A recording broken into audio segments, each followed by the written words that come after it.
All right. Thank you all for having me here. It's great to be here telling you a little bit about my work. So as the title says, we're really going to be thinking about QCD at non-zero density and what a particular symmetry of this problem has to tell us about sign problems and the phase structure of QCD. So why can I not go forward? Sorry. All right. So we've all recently been through the long-range planning processes for particle and nuclear physics. Many of us have been on white papers and town halls and discussions and thinking about what really are sort of the big open questions right now that we want to be working on over the next 10 years. And of course, this spans a lot of different things, whether it's neutrinos or nuclear astrophysics. But what I'm going to be sort of focusing in, narrowing in on today, are really thinking about sort of the phase structure of QCD and what's going on with quark and gluon matter. Now, these are very timely questions, of course, as RHIC is entering its final years with the new S-Phoenix detector. And hopefully, the FAIR facility comes online in the future and, starts running like the compressed baryon matter experiment. And we start getting real, experimental data that we can work with. And of course, we need theory to both motivate and interpret all of this data. So the QCD phase diagram, of course, we sort of have a general picture of how this works. If you look around you, there's a proton, there's a neutron, there's another proton. Everything's made out of hadronic matter, where quarks and gluons are sort of inextricably confined inside baryons, hadrons, and, that's how things are.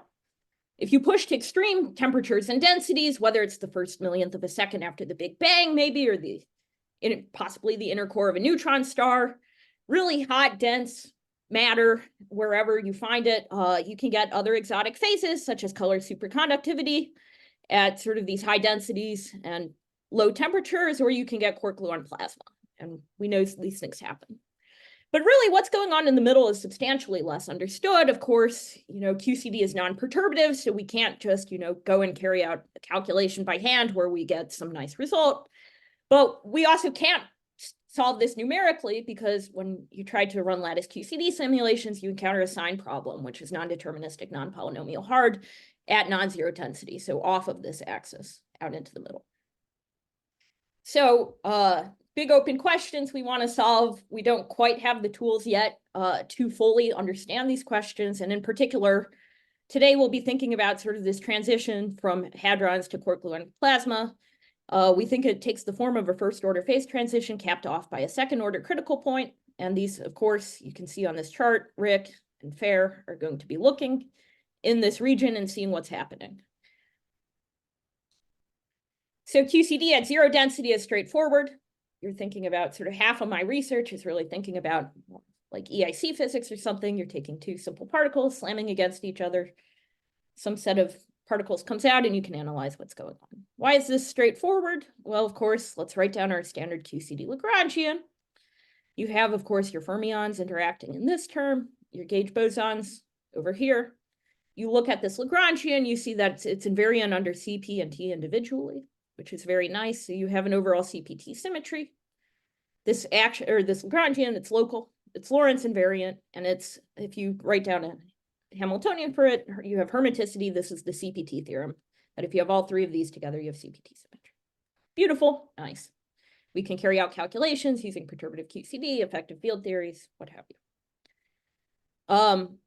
And if you look at it on the lattice, write down this in path integral form, integrate out the fermions. You have some very nice looking expression where this fermion determinant is real. So your path integral has positive weights, and you can run simulations in many cases. Now, QCD at non-zero density becomes substantially more difficult. Of course, experimentally, you're slamming maybe two heavy ions together, and you're getting this big mess of stuff out that you have to try to trace back to what's going on.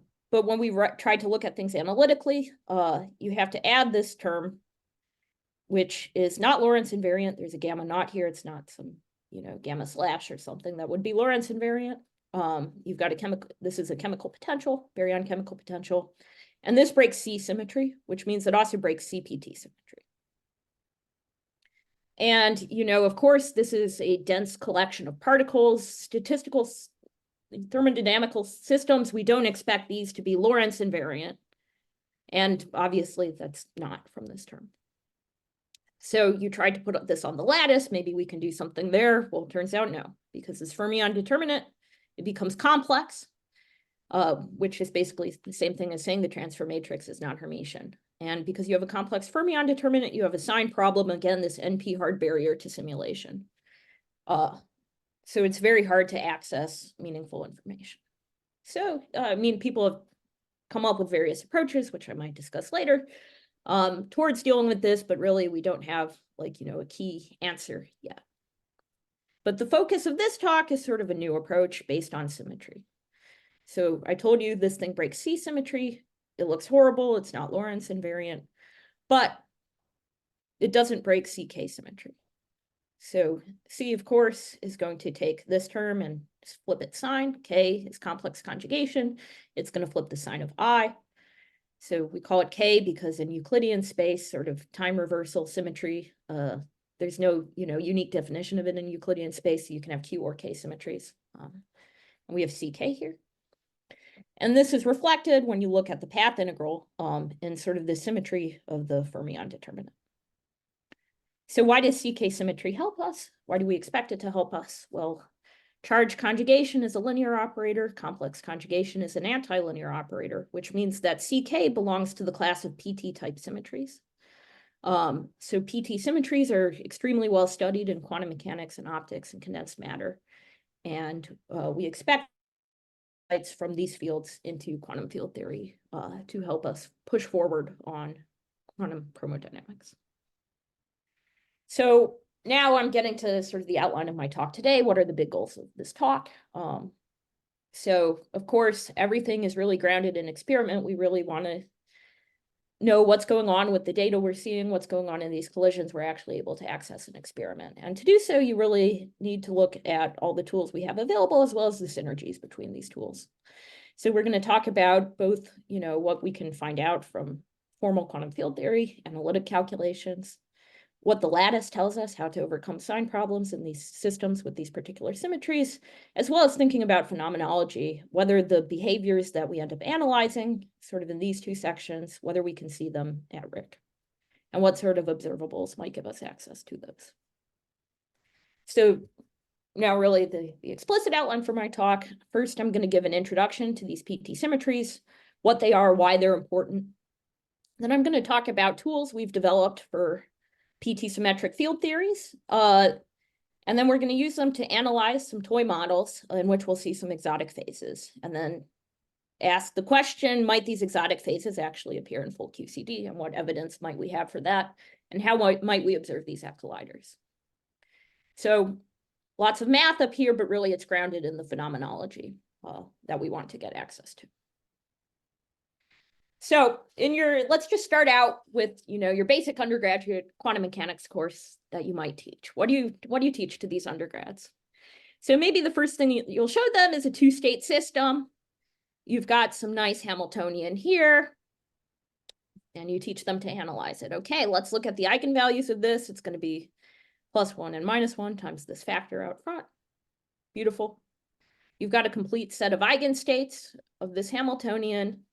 And, these eigenstates are orthogonal to one another, and they're normalized to 1. Great. That's wonderful. That's exactly as we expect. Then you go to the continuum. You talk about something like the harmonic oscillator, p² + x², and you tell the exact same story. Okay, let's go through the motions. Let's solve this differential equation. We see what our eigenvalues are, and they're entirely real and positive, and that's nice. Bounded from below.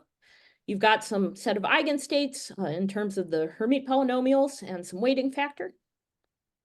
And you can show that these Hermite polynomials are orthogonal to one another. These eigenfunctions exhibit a property called interlacing. They have a positive norm. They have unitary time evolution. This is great. This is why quantum mechanics works, and this is why it's so nice. And all of this follows from the simple property of the Hermiticity of the Hamiltonian. Now, that's not the full story, though, because, we've said what we want is real eigenvalues, orthogonality, unitarity, all these nice properties. But do we actually need Hermiticity to get these properties? And Carl Bender and Stephen Boettcher told us in the late 90s that, no, this is not actually the case. So let's look at some toy Hamiltonian. You can think of this as, two baths that are coupled to the environment. They're gaining energy as reflected sort of by this complex term here. And they're coupled to one another by some coupling strength G. And, the details of the system don't actually matter. This is a 2x2 matrix. It's very simple to solve for what the eigenvalues of the system is, what the eigenvectors are. And what you get is this expression up here. And you look at it and okay. So the first thing we notice is this can actually be real and positive. And it's, real as long as G squared is greater than B squared, as long as this, the argument of the square root is not negative. And that's great. And if you look in this region, you have orthogonal eigenvectors, you have unitarity, all these nice properties that we would expect from a system with Dirac hermiticity, except this is not Hermitian. And we still get these same properties.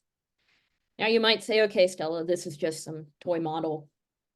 Is this, maybe this is just some weird, rare case. Is this actually the case? Does this happen in a continuum system? So let's look at the extremely weird Hamiltonian, p squared plus ix cubed. So, if you wrote this down and showed it to an undergrad, they'd say, that's complete crap. Why are you showing me that? It's a complete mess. It's not Hermitian. It's, there's this complex potential.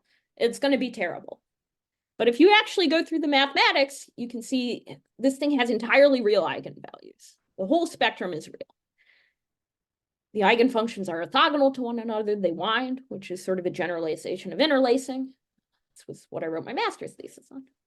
They have a positive norm. They have unitary time evolution and all these canonical properties of Hermitian system in this completely ugly Hamiltonian. So the bottom line is a Hamiltonian does not need to be Hermitian to be well-behaved. In fact, it can be this completely crazy thing. So why does this completely crazy thing have real eigenvalues? Well, it has what's called a PT-type symmetry. So if you look at this Hamiltonian, here P takes x to minus x and it preserves the sign of P. T takes I to minus I. So when you flip the sign of I and you flip the sign of x cubed, you get back to what you started with. So it isn't symmetric under P, it isn't symmetric under T, but it's symmetric under combined P and T. And this is true not only if you just have P and T specifically, but really any linear operator and any anti-linear operator combined can give you a real spectrum. Can, don't have to, but can. So when we're thinking about particle physics instead of quantum mechanics, instead of acting on the coordinate x, we're going to think about symmetries that act on the fields themselves. So you could think of like an I phi cubed system, and then you're going to have your P taking phi to minus phi or T taking I to minus I. Or as I said earlier in the talk, this P and this T in the case of QCD are really C and K symmetries. Okay, so I told you this can give you real eigenvalues. If you look at n equals 3 here, you've got your ix cubed potential. If you look at 2, you've got your standard harmonic oscillator, all real nice eigenvalues. You can also have points where two of the eigenvalues merge and then branch off into the complex plane and become complex conjugate pairs. So when a PT system has all real eigenvalues, we say it has an unbroken PT symmetry. These points where eigenvalues merge together are called an exceptional point. And then broken PT symmetry is where these things go off into complex conjugate pairs. It's not shown here because this is just the real part of the energy.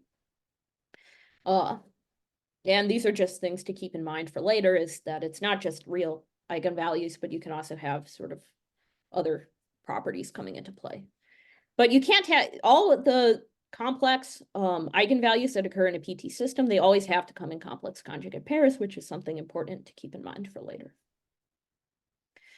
So, okay, what is this bias? So the first PT symmetry paper by Bender and Boettcher actually has now over 6,700 citations. It's been hugely important in photonics, condensed matter, atomic physics. And why is this? Because the condition of PT symmetry tells you that the imaginary part of the potential, there should be a minus sign here, equals negative the imaginary part on the other side. So what you have is if you have energy coming into one side or lost in the environment on one side, you have to have an equal amount of energy coming into the other side. So there's coupled loss and gain in these systems that equally balance each other out. It's sort of a conservation of energy condition. And this allows you to do all sorts of neat things, whether it's working with NV centers or showing unidirectional invisibility in waveguides, enhancing wireless power transfer sensors. And I'm just including a few references here below where you can read about some of the more interesting proper things that have been done and, real hands-on practical applications of these symmetries. But, today our focus is particle physics and bringing in knowledge from PT symmetry into particle physics and seeing what we can do. So, particle physics is substantially less developed than optics. The first, proposals for using PT symmetry in optics were in 2005. And then the first experiments with, passive gain and loss and then active gain and loss were in 2009 and 2010 in optics by Dimitrios Christodoulidis and Moti Segev. There's been substantially less work done in quantum field theory, but of course, people have looked at sort of formal properties of quantum field theories, which I'm showing on this side. This is obviously not complete.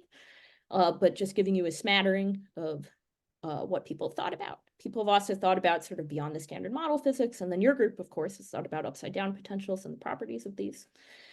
And sort of there's been this potpourri of topics, but we're not going to be thinking about BSM physics. We're not going to be thinking about formal properties today. We're really going to be focused in very narrowly on the phenomenology of, a theory that everybody is already thinking about, finite density QCD. So we're going to start out with a simple scalar model, a toy model, to really explain how we've been thinking about these problems. So here you see you have some sort of field phi, and it's sitting in this double well potential that I've shown here. It's coupled to a massive field chi by this really weird term that has a imaginary coupling IG. And this isn't something you can just, translate away or get rid of. This PT-symmetric term really is there. And the symmetry we're looking at is T taking chi to minus chi, and then of course T complex conjugating this. And, you look at this, you've just standard quantum field theory, you might know, you say, how do we analyze this thing? What's going on here? Why is it so weird? And what do we do with it? And I'm bringing back up this figure to sort of motivate what we're going to do. We're going to start out thinking about what the lattice can tell us about these systems, then we'll think about field theory, and then we'll come back to Pheno in sort of the next section of this talk. So does everybody follow where we're going? Good. So lattice QCD looks at that, Lagrangian we've written down, and it says, okay, we're interested in some sort of correlator. And we want to put this on the lattice. If the path integral weights were positive, we'd be fine. It would be beautiful and nice. But, because we've got this PT-symmetric potential, this PT-symmetric coupling, it's going to be NP hard, which is terrible. And people have thought about how do you deal with sign problems? Can you get around them? Can you do something about them in many contexts, both real-time, finite density, Lefschetz-Slimbles, complex Langevin? Something near and dear to my heart is, using the large momentum effective theory to think about hadron structure. Of course, you can use machine learning like Scott Lawrence does, and thinking about normalizing flows for real-time sign problems and many things. And this is not a complete list of how people have attacked these problems. But really, we're going to be thinking about sort of a new thing on this list, which is using PT symmetry. So what can PT symmetry tell us? Well, let's just start out with a simple scalar function rather than thinking about a Lagrangian yet. You have a PT symmetric function that takes x to minus x, and then T conjugates this function. You get an fx equals f star of minus x. You can check that ix cubed, plugging this in, it obeys this. If you take the position space Fourier transform of any function obeying this equation, you get out something that's entirely real in frequency space. Importantly, this function is real. It is not guaranteed to be positive, but luckily for us, in many cases or in many regions of parameter space, this function may be positive, and that's going to allow us to carry out our simulations of PT systems. So really, when we're thinking about actions, again, we're taking this P as acting on phi instead of X, and then we're conjugating the whole action. So you've got your PT symmetry. So instead of thinking about like all non-Hermitian actions or non-Hermitian weights, this is really a special subset. And if you take the field space Fourier transform of this path integral in an appropriate manner, you end up with an action that gives you real weights. And in the case that these real weights are positive of this dual form, you are able to actually simulate this action. Does everybody follow? Any questions? I have a question. Yes. So you're saying that all we have to do is we just have to take a Fourier transform of the fields, and then the corresponding action will be real. Therefore, it does not have a sign problem, at least when it's positive, and you can just use Monte Carlo sampling? Yes.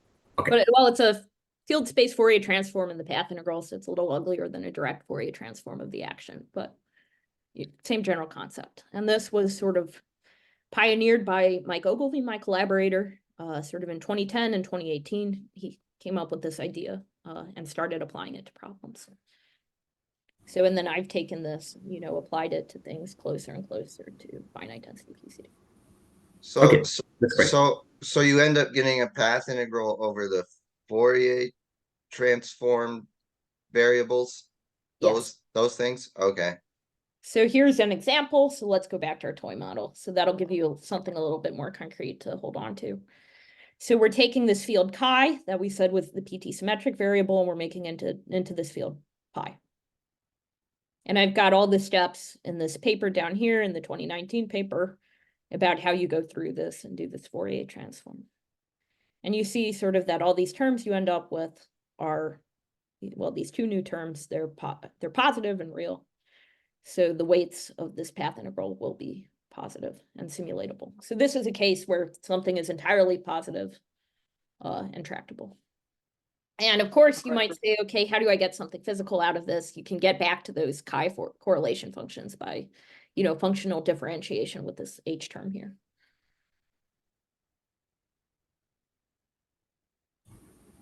Seth, did you have a question?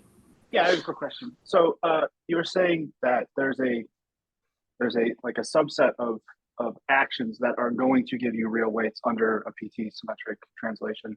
Yes. When you Fourier transform. Yes. Okay. So you're not just taking part of the theory. There are subsections of theories that give you completely real weights. Yes. Okay.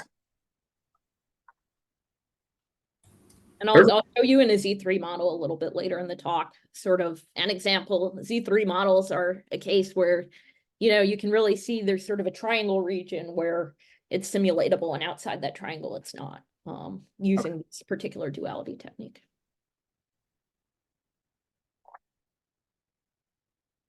So, duality for PT theories, it's not just taking the complex to this real local form. You can also cast these into non-local forms or higher derivative forms. There are all sorts of interesting dualities, and I'm just flashing this up here, not to really go over it much, but just to say that there are a lot of different ways you can play around with these and see interesting behaviors.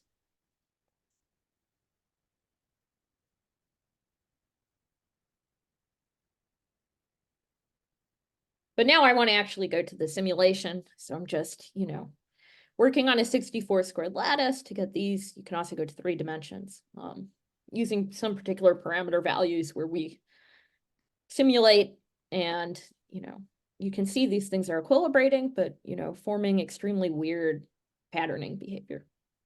They don't form this weird patterning behavior in every region, but it's going to form the focus of the next few slides. So I'm just popping a few up on the screen with, these lasagna type phases, or sort of the spaghetti looking phase.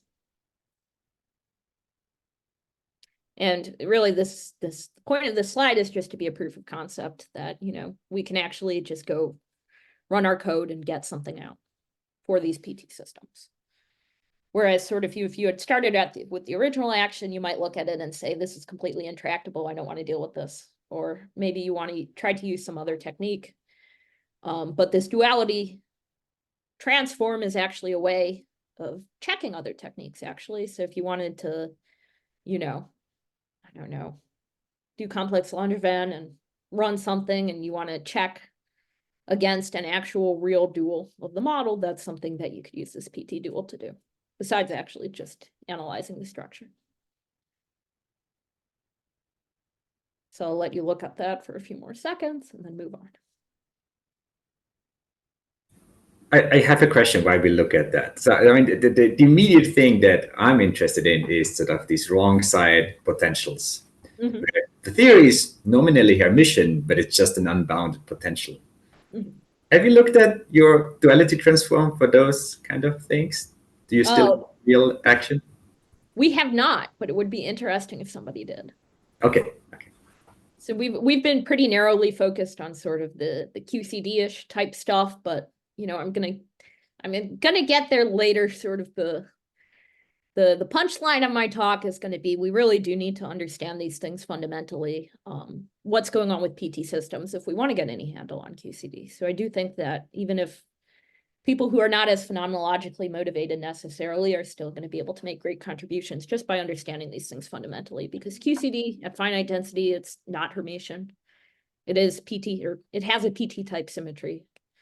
So this big open question, if we really want to get a handle on it, if we want to understand it fully, we do need to understand the fundamental of PT-symmetric systems. Great, thank you. Okay. So you can get some nice plain looking homogeneous field configurations, but you can also get some regions. So G and H are two of those parameters in our action. The G was here, the H was here. You can get weird spaghetti gnocchi type phases. And all of these are sort of, if you look at them in momentum space, so not this field space Fourier transform, but sort of a just Fourier transforming the position variable to momentum. What you see is these patterns are all associated with this sort of ring in momentum space. And this actually has parallels in work that had been done on ON models and the heavy ion community and other models, particularly by Rob Pizarski and Fabian Renica. And they dubbed it a moat regime. You can sort of see how it looks like a moat. So it's sort of some interesting things about the patterns is they sort of smoothly deform into one another as you smoothly deform this. So there are no sort of sharp microphase transitions, if you've heard of microphases in like nuclear pasta. It's just smoothly deforming. The order parameters are smoothly deforming. Everything's looking nice and everything's always characterized by this ring. So this actually sort of motivates us to think analytically maybe what's going on. So if you carry out a conventional stability analysis, so you write down your propagator, you've got this mass matrix in it, which is just, you know, appropriate derivatives of the potential with respect to phi and chi fields. You can, of course, generalize this to n component systems where you have n fields and just make a bigger matrix. And you're going to see that some of these regions, you know, you get eigenvalues that are not just all positive as you would in a Hermitian system, but you can also get complex conjugate pairs. You can get negative eigenvalues because if the action is PT-symmetric, then this mass matrix is PT-symmetric. And you may say, okay, all these cases are terrible. If you have complex conjugate pairs of negative eigenvalues, it's going to screw everything up. But that's really not the right way of thinking about it. Because here, when you're looking at sort of these homogeneous field minima, and if you say that the homogeneous field configurations are unstable, you might immediately jump to thinking the whole theory is unstable. But that's not true. There's one other possibility, and that if the homogeneous field configurations are unstable, it could just mean that the stable phase is inhomogeneous. And that's what we see going on here. So in the case you have something looking like a Hermitian system, you get all positive eigenvalues of the mass matrix. Your propagator in position space rather than case space, it decays exponentially as you expect, and you get normal homogeneous field configurations, and everything's beautiful and fine. Now in the PT-symmetric case, when PT symmetry breaks, one or more pairs of eigenvalues can branch off into complex conjugates. And this really just adds a sinusoidal modulation on top of your propagator. And sort of borrowing language from other areas of physics, these sort of sinusoidal modulations are called Friedel oscillations. If an odd number of these eigenvalues are negative, your propagator is going to grow exponentially and everything's going to be unstable and terrible. But if an even number are negative, this is where we get those inhomogeneous or moat configurations that we saw in the previous slide. And this is called Lifshitz instability in the literature, and it's associated with a negative quadratic spatial derivative. So we can now look at our lattice simulations and in particular regions, pick some parameter values, carry out both the analytics and run the lattice simulations. And you see that these regions that we would expect for patterns or Friedel oscillations match up pretty well, even on these 64 squared lattices. Interestingly, these exotic phases, they occur around a first order critical line capped off by a second order critical point, which should make you think of QCD. And then also just some terminology here that I might use later, sort of where Friedel oscillations, these sinusoidal modulations go away and revert back to normal phase. That's called a disorder line. And that's just language from the condensed matter literature. It's not the term I would have chosen, you know, in this case, but disorder line is what we have. So far, we've figured out how to simulate this model. We figured out how to analyze it analytically. They match up well. So now Can I ask a question about these conjugate pair eigenvalues? So we've encountered sort of similar things, in particular in the ON model in 4 dimensions at high temperature, where if you sort of cross a certain temperature, then suddenly sort of eigenvalues become complex. Now, unfortunately, normally in field theory, sort of the interpretation is that, yeah, one of these eigenvalue corresponds to what you sort of described. It's like a damped sinusoid sort of oscillation. But unfortunately, the other one with the wrong side imaginary part typically is associated with a runaway instability. So did I understand correctly that you were saying that at least in the condensed matter context, a conjugate pair is just a normal sort of stable but modulated phase? Yes. How does this work out if you have both signs of the imaginary part? It's just if you work out sort of these propagators, you can see, or if you work it out on the lattice, you can just plot these propagators. Okay, I will have to dig into your papers to understand that, but thank you. Okay, I'll yeah, please go on. No problem. Thank you for the good question. And I think this is sort of reflective of, you know, something that where PT-symmetry can come in and sort of maybe provide clearer explanations for what's going on in the literature than maybe there is currently, where people are not used to seeing these very odd behaviors, whereas from the PT-symmetric perspective, they're very natural and very sort of straightforward to understand. And because they're not something we're not expecting, they're something we're completely expecting, that provides a more straightforward route towards understanding. So I do want to focus on patterned phases for this next slide, and give you some mathematical intuition for what's going on. So when we have these PT-symmetric couplings, sort of that IG phi chi, these things can make scalar exchange repulsive.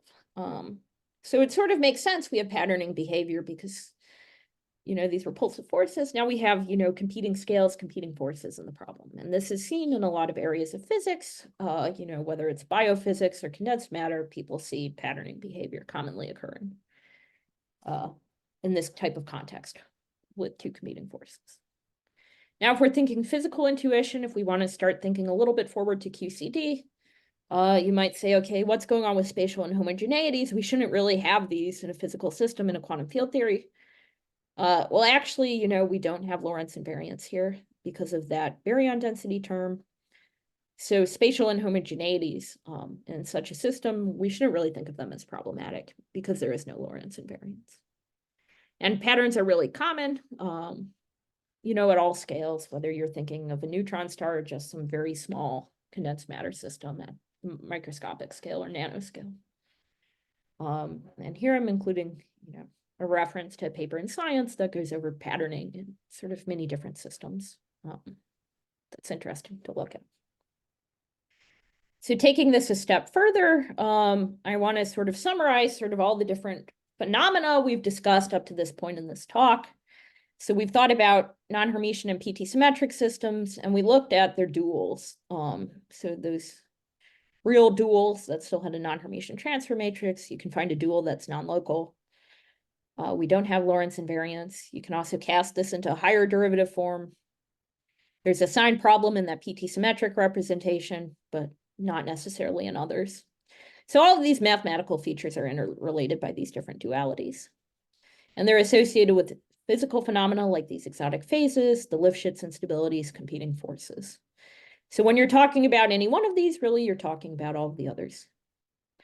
And, you know, I'm an effective field theorist by training. That's what my PhD is on. So really, if you're trying to think about effective field theories of these systems, you can't ignore what these exotic phase behaviors are that are going on that you might not normally see in a, you know, zero density theory. So that's something to keep in mind for the future. So returning to this slide once more, now we've seen some lattice results. We've talked about analytics and field theory. Now I want to go to phenomenology. And really, that's sort of the final section of this talk in the last 15 minutes or so.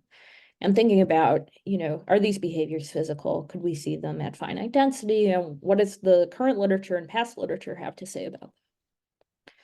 So, you know, patterning behavior is not something that's new that we've come up with or anything. People have talked about patterning for a long time, whether it's nuclear pasta and neutron stars. There's been a huge amount of work done on this for decades, thinking about sort of in the neutrons, what's happening. And you can get all these phases that are, you know, it's kind of cute. They're named after pastas, whether it's lasagna or spaghetti or anti-spaghetti gnocchi.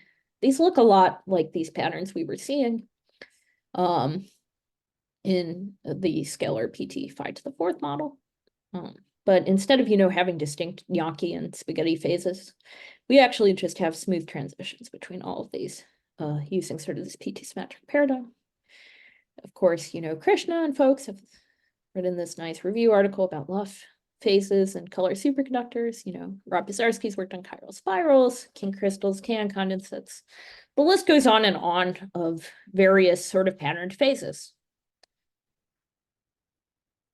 So I'd like to describe, though, a few models in particular of dense QCD. You know, we can't do full QCD. Nobody can do that yet. But certainly there are a lot of models where we're seeing these sort of patterns.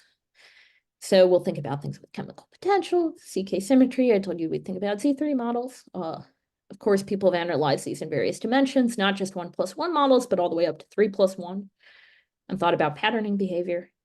And this is not just something we're seeing in lattice scalar models, like I've shown you recently, but of course, we have the continuum analytic analysis of that scalar model. And I'm going to show you a variety of lattice continuum models over the next few slides.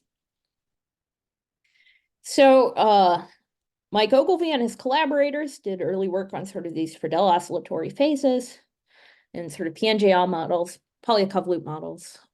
I'm showing you a particular static quark model. And then, of course, there was also early work by Apurva Patel on a flux tube model that also had these Friedel-oscillatory behaviors. So what you're seeing here is a phase diagram in the mu-T plane, where in this shaded region, this particular model was analyzed, and they found this Friedel-oscillatory behavior. So that's very nice. It's not, now we know it's not just scalar models that people are analyzing.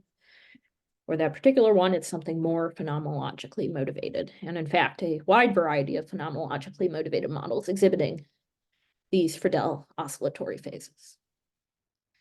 You know, Rob Pisarski started analyzing these mote phases in ON models. There's also been early work done by Zohar Nusanov on ON models and looking at patterning behavior occurring in these sorts of models. And I'm just giving you a particular one. I didn't write down the full potential here, where they've actually been able to calculate the phase diagram and look at what sort of behaviors are going on.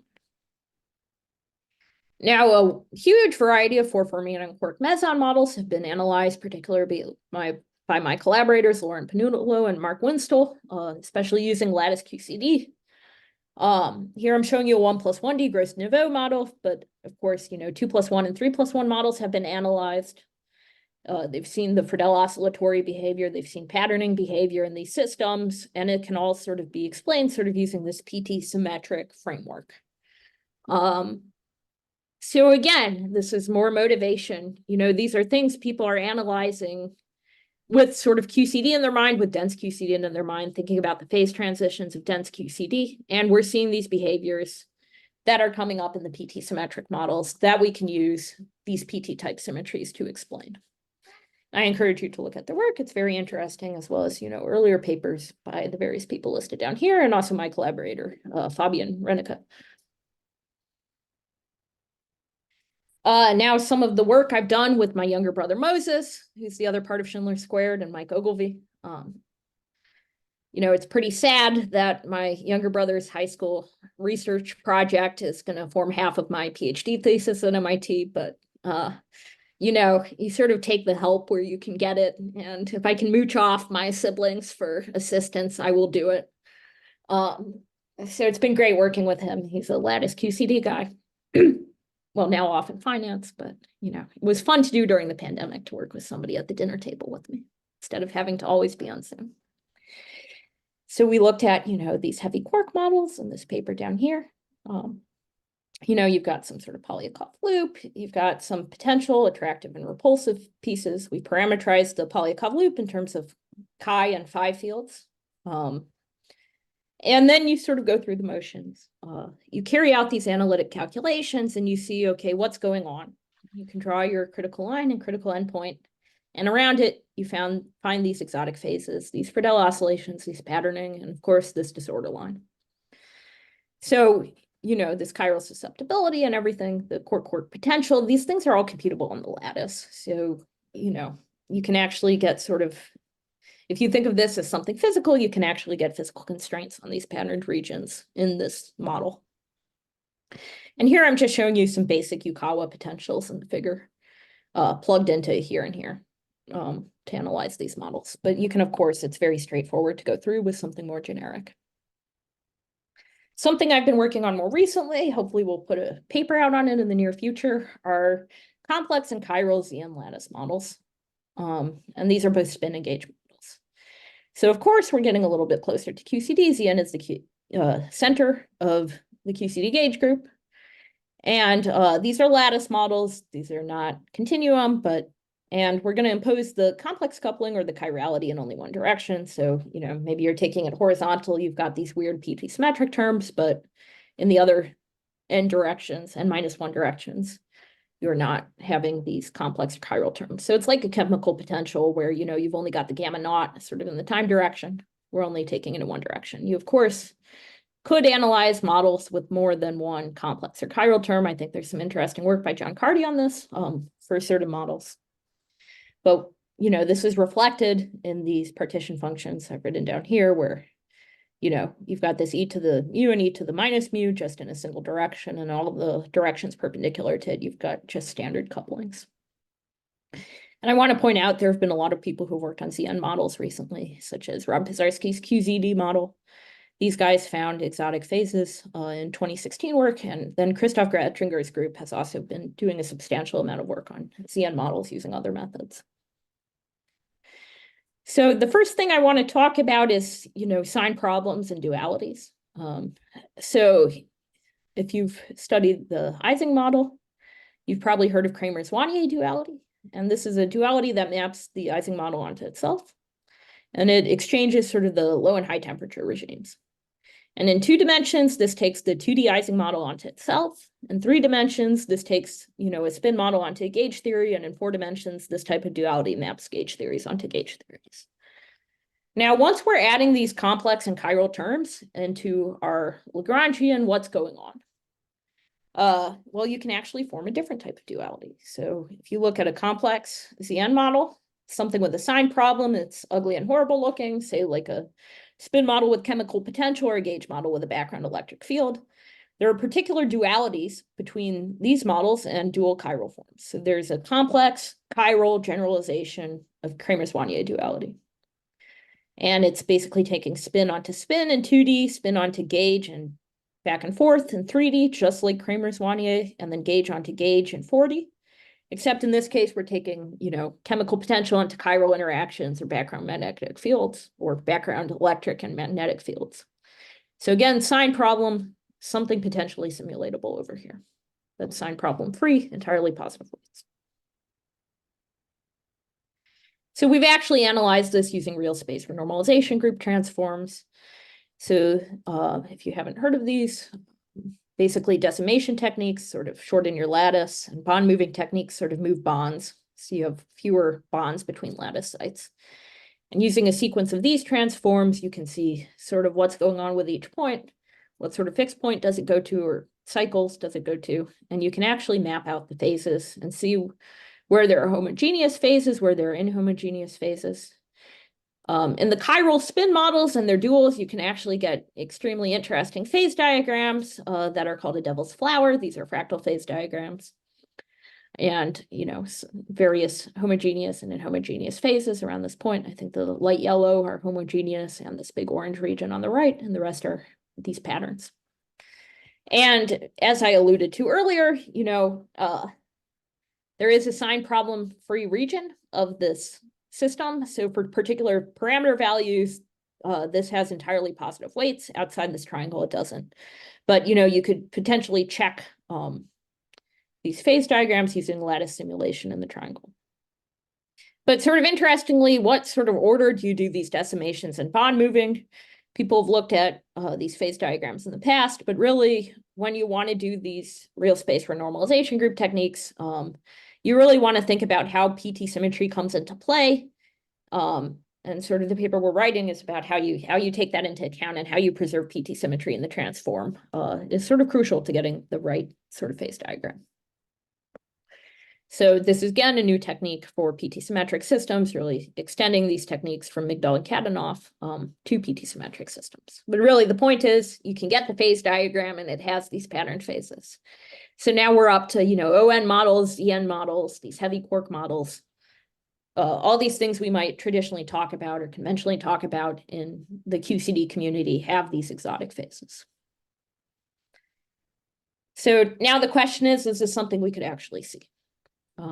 Again, very focused on phenomenology. What can we actually do? And Fabian Reneke, Rob Pizarski, and Dirk Rischke have actually come up with an observable sort of Hanbury-Brown twist interferometry. You might actually see these, if there was patterning in sort of pions in a heavy ion collision, you might see this in two particle correlations, these HBT interferometry. And, you know, if you think about that mode phase where you've got that the ring at k not equal to 0, that's sort of the signature of a patterned phase. And that's going to lead to these peaks in two particle correlators. Here's one that's not in a mote regime, and here's one in a mote regime. And you can see there's this clear signature of the patterned or mote regime.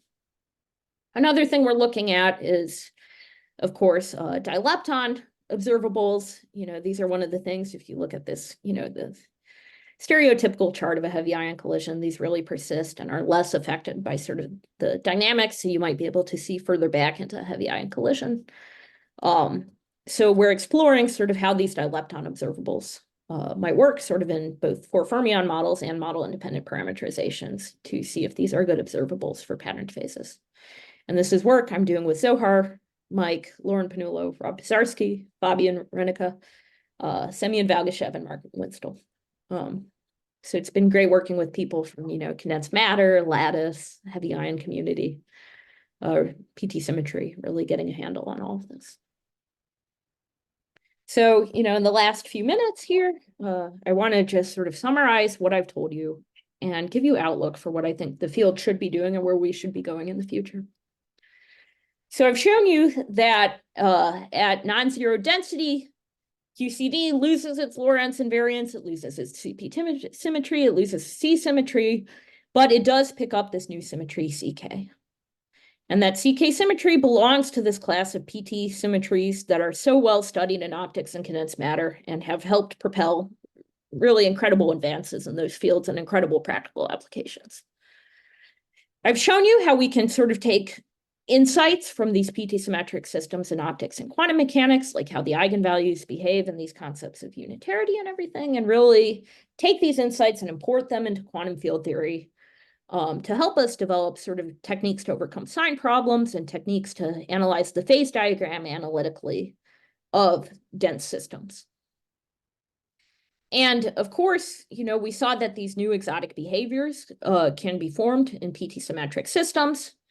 So this is really telling us something fundamental about what might happen in QCD. We don't know if QCD has the correct parameter values for this, but new phases, new types of behaviors that are the result of QCD losing its CPT symmetry and gaining the CK symmetry. So what have we contributed? We've used Mike Ogilvy's sort of techniques, thinking about PT-symmetric methods for the sign problem, and we've started applying these to models with features in common with QCD. From the field theory side, we've thought about real space renormalization group. We've thought about sort of these stability analyses for phase structure and really developing new techniques to get to that phase structure of phenomenological models of QCD. And then we ask, is this something that's even viable? Is this something we could study, really hands-on work? And of course, Rob Pizarski and his collaborators have come up with this HBT observable, and then myself and Rob and other collaborators are thinking about new observables such as dilepton observables for RHIC and FAIR in the future. So, I come from the PT symmetry community, sort of on this side of things, but I wanted to start sort of my conclusions by saying, why should people who think about dense QCD day in, day out care about this work? And of course, the first point is finite density QCD has CK symmetry. So if we're going to understand this thing, we really need to develop analytic and numeric techniques that are applicable to these CK symmetric systems. We can't just use conventional field theory techniques. Because the symmetry is present, because it is a non-Hermitian theory, we really do need to think from a non-Hermitian mindset about these behaviors to really analyze the models that we have. And that people are already actively studying. And I think using the CK symmetric perspective can really give us new insights and new techniques to access these. And then also, when we run lattice simulations, if we're discretizing QCD or discretizing whatever model, these exotic phases are going to appear. We're going to have Friedel appearing. We're going to have patterned and mode phases appearing. And we've already seen this in 4 Fermi models and other models. So if we're going to interpret this lattice data properly, we're going to need a handle on what's going on with these exotic phases and what's going on with PT-symmetric quantum field theories. So no matter whether pattern behaviors occur or not in QCD itself, it's still crucial to analyze CK symmetric systems. But what I think is most exciting is, these exotic phases we have seen in models, and there's nothing ruling out that they could actually exist in the QCD phase diagram. And they may exist around sort of this QCD critical point. Maybe we have patterned phases. Maybe we have, bubbles of deconfined matter sitting in a sea of confined phase or something near that critical point, these types of pattern behaviors. Or in some other region. And it would be very exciting if these actual phases were to occur and that we could see them at RHIC or FAIR. But really the bottom line, again, I'm coming from the PT symmetry community. So what is the bottom line for us? What is the bottom line for you guys as another PT symmetric group? And I think what we should be doing is we should be taking something like Peskin and Schroeder, and we should be trying to extend all of these standard techniques we have for Hermitian field theories to PT symmetric field theories. And some of this work has been done so far, but really there's a lot out there still to do. Taking these methods, extending them, and then taking these methods a step further once we have the methods and using them to understand one of the biggest open questions in our field right now, and that's finite density QCD. And I do think it's key to accelerating progress because the symmetry is there and we have not been taking enough advantage of it. So with that, I want to just acknowledge my collaborators and thank everybody I've worked with. Of course, Mike Ogilvy and my little brother I started out with, and Leandro Medina, a former graduate student of Mike, but also this more recent collaboration we formed in the past 1.5 years or so with a lot of collaborators in Germany, as well as Rob and Semyon. And it's been great working with them.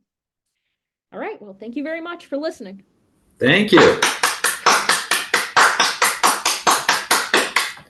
Yeah, thank you very much. This was really a fantastic talk. So we will be looking and reading your work over, I guess, the next weeks to sort of understand and catch up with what you guys have done. This was really sort of extremely helpful, at least from what I can say. And yeah, so I really sort of very much appreciate you taking time sort of teaching us about all these sort of wonderful things that at least I have only sort of had very limited knowledge of. I have all sorts of questions, but I'll wait with my questions and see whether somebody else wants to ask a question first. If you want to ask a question, go ahead and unmute yourself and ask. I have several questions. But I can also wait if someone wants to go first. Go ahead, Ryan. I have to go first. Okay, first at the beginning you mentioned something called winding eigenfunctions. Did I catch that correctly? You did catch that correctly. So Yeah, this I'm is just curious what those are. close to my heart. Okay. So let's go back here. Okay. So if you look at the eigenfunctions of the harmonic oscillator, you know, there's these Hermite polynomials. So if you look at the zeros of these, the first one intersects the x-axis once, the second one intersects the x-axis twice, and you look at sort of the zeros, and you know, the zeros of the first eigenfunction lie in between the zeros of the next one. So you can just plot them out, and then the second, they sort of alternate with the third, and so on and so forth. So it's really just saying the zeros of one eigenfunction lie in between a pair of zeros of the next one. So when you extend this to a PT-symmetric system, in the unbroken regime, so let's think about an eigenfunction like a sine function. So sort of a particle in the box. If you have a sine function, the sine wave goes once, twice, 3 times, however many times. When you extend that into the complex plane, you're getting e to the ix. So if you plot these eigenfunctions in the complex plane, you're getting actual helical eigenfunctions. So instead of having interlacing eigenfunctions where you're looking at the zeros of these sine functions and how they lie in between one another, you're now looking at the winding of the functions in this topological property. And the first eigenfunction winds once, the second one winds twice, the third one winds 3 times. And then if you're looking at sort of these exceptional points in the broken regions, the winding number actually changes at an exceptional point because these eigenvalues merge. So you have maybe a winding 1 and a winding 2 eigenfunction merging. And then when they go off into the complex plane, they're complex conjugate pairs. Their eigenfunctions are complex conjugates, and they end up sharing the same winding number. So sort of the topology of these systems indicates sort of the unbrokenness or the brokenness of the systems. And if you look up this paper, there are actually very nice, beautiful pictures. You want to go to the JPhys version because I did not update the archive after this got into a journal. The JPhys version? Okay. Yeah, so there should be a link from the Okay. archive, the published version. Okay, cool. And then my second question, you're talking about these eigenvalues coming in complex conjugate pairs. And as Paul mentioned, we see in the ON model this phase that looks like a phase of spontaneously broken PT symmetry. When the eigenvalues come in complex conjugate pairs, can you still have a notion of unitarity or an inner product that like a CPT inner product? I know this was terminology you didn't use in your talk, but so I don't think about these CPT inner products much because I'm logically driven. So I just, you know, I want to calculate something and see what's happening in real life. But I can tell you, one of the sort of interesting things about PT systems and how you should think about them is that, you know, even if one pair of eigenvalues has merged or something or branched off into a complex conjugate pair, the rest may remain real. So if you look at this point, I don't know, it's like 1.7 or something. And you draw a line down, all the rest of these eigenvalues are real. The remainder of the real, so you can think about sort of the broken eigenvalues and the real eigenvalues as behaving sort of separately. So the broken eigenvalues are, you know, they're merged, they're doing their own thing, but all the real eigenvalues actually, their corresponding eigenstates remain orthogonal to one another. And they remain well behaved. So that's sort of how I think about the broken versus the unbroken region is, you know, you can add a degree of breaking. Maybe one eigenvalue breaks or one pair of eigenvalues breaks, but the rest don't break. And I highly recommend Carl Bender and his former student Daniel Hook wrote this nice review article where they really go over all these. Oh, I just saw that. That just showed up on the archive. Yeah. In December. Okay. So I thought it was very nice. And Bender and his colleagues also have written this really nice book about PT symmetry, and then there's a 2007, I think, I want to say RepRog Phys, but this is going to be in RevMod Phys. So it's really up to date, current, has all these details about the mathematical properties. Okay, cool. And then you were talking about these methods. It was Ogilvy. How do you pronounce his name? Ogilvy. Ogilvy. Okay. That to take these sign problem path integrals and then get rid of the sign problem. So okay, I guess I just need to look at the papers and see how this works, but this sounds very, very interesting. Yeah, I think this one is the one you want to look at. with Okay. Former grad student Leandro Medina. Okay. And do you think this could be used for the pi-4 theory with the negative coupling, this technique, or? I have not thought through that, but I'm sure something resembling that technique could be applied. There's probably some duality or something where you can think about this properly. I haven't given it any thought. Okay. Particular problem, but it would be a great thing to look into. Okay, cool. Oh, thank you. It's a very nice talk. Thanks. Oh, and one thing I want to say while I'm on this page about QCD, I don't remember if I said it in my talk, but sort of one thing about these Fourier transforms is for all abelian groups, there's an analog of a Fourier transform. The reason we can't do QCD directly right now is that there's no analog of a Fourier transform for a non-abelian group. So that adds an extra layer of complication to the problem, but it's certainly something to think about.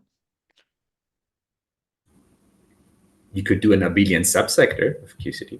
Yeah, so like the center you could deal with, like we've done with the ZN models. But wait, the character decomposition is the analog of a Fourier transform for a non-abelian group. I mean, you can object that it's not nice, but there's definitely an analog of a Fourier transform for non-abelian groups. But it's not nice. Okay, well, neither are we. If it was nice, you know, Mike and his collaborators would have done it already, right? Okay, more questions. Next ones, please. I have a comment. Go ahead. Not really a question. I just think your it's this very novel point that you bring up, which is that you have the CK symmetry when you turn on the finite chemical potential in a QCD model. I just think it's a wonderful, very straightforward and simple point, but I just think it's wonderful. Thank you for bringing that up. Thanks. Yeah. Although most of the QCD community would not say it's straightforward, they'd be like, non-Hermitian, what are you talking about? I guess my only further my follow-up comment on that is this is really interesting that when you turn on chemical potential, you have this this new symmetry that's added, but you also see this new symmetry come up when you sort of reach certain critical temperatures. If you're analyzing the beta function, sort of as you approach the Landau pole, that's when this PT phase kicks in. And I don't know if there's a connection between those two things, but I think it's interesting where you sort of encounter PT symmetry in terms of temperature versus chemical potential. Yeah, and I'm excited to see what comes out of your group on that front. Yeah, I have no idea, but I just think that it's sort of potentially interesting things there. Yep. Further questions or comments? They have to be nice, remember. They don't have to be nice, as long as they're funny. Okay, if they don't have to be nice, then I will ask a question. Yeah, I can always clip things from the recording. Yeah, that's right. Yeah. Edit to make people look bad. But so let me ask my question. So basically, we had a seminar on sort of the Gross-Neveu model in various dimensions by Andreas Wipp in this seminar series. So if you sort of have a sort of calm minute, you can sort of look at our sort of webpage of the seminar series and you find a recording of Andreas Wipp's talk. And I might be wrong, but I think his message was that they've analyzed this Gross-Neveu model in particular with an emphasis on looking for these exotic, like inhomogeneous phases. And what they found in the large N context, at least, was that in 2 dimensions, yes, there are generically these sort of inhomogeneous phases appearing, but once you go in particular to 3 dimensions, those do no longer consist the dominant thermodynamically preferred phase, at least at large N, okay? So this plot that you have here, I think that's 1 + 1 dimensional, right? 1 + 1, yes. Yes, I think he was saying that if once you go to 2 + 1, that sort of striped phase sort of part goes away, at least at large N. Yeah, so my colleagues Lauren Panullo and Mark Winstall have actually done a lot of looking into this too. And it's extremely interesting what's happening with these 4 fermion and quark meson models in these regimes. But what I would say is, you know, even if the 4 fermion model has these phases in different dimensions or doesn't, I wouldn't say this is a fundamental issue for QCD. What I see that as is, or what my collaborators have actually been working on and thinking about, is what phenomenological components are required to get these phases, and do they appear in QCD? What elements do we need to add? What needs to be there? What sort of parameter regime happens? So I don't see that as a fundamental saying, no, this is never going to happen. I just see that as prompting us to say, to really look into sort of the phenomenology and thinking what's going on. And I think that it's really great work, especially coming out of the lattice community and these communities thinking about these models, because it really gives us hints towards what we need by having sort of these analyses in various dimensions. And certainly, you know, we've looked at 3 + 1 dimensional models, such as these ZN models.